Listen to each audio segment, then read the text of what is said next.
વંથલી તાલુકાની કણઝા વિનય મંદિર high school, piece centre શાળા તથા કણઝાધાર સીમ શાળા ત્રણેય સંયુક્ત ઉપક્રમે શાળા પ્રવેશોત્સવ 2025નું આયોજન કરવામાં આવ્યું હતું.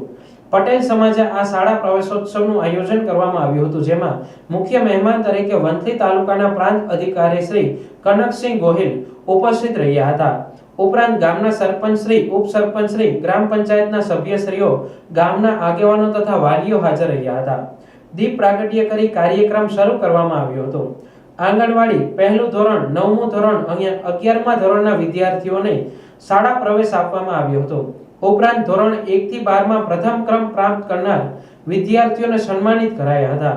આ કાર્યક્રમનું સમગ્ર સંચાલન ધોરણ 10ની વિદ્યાર્થીનીઓ જેઠવા નિશાબેન તથા લોઢિયા જાનવીબેન દ્વારા કરવામાં આવ્યું હતું. આ કાર્યક્રમને સફળ બનાવવા ત્રણેય શાળાના સ્ટાફ પરિવારે જહેમત ઉઠાવી હતી. આ સમગ્ર કાર્યક્રમ સરકારી શાળા શ્રેષ્ઠ શાળાનું ઉત્તમ ઉદાહરણ પૂરું પાડે છે.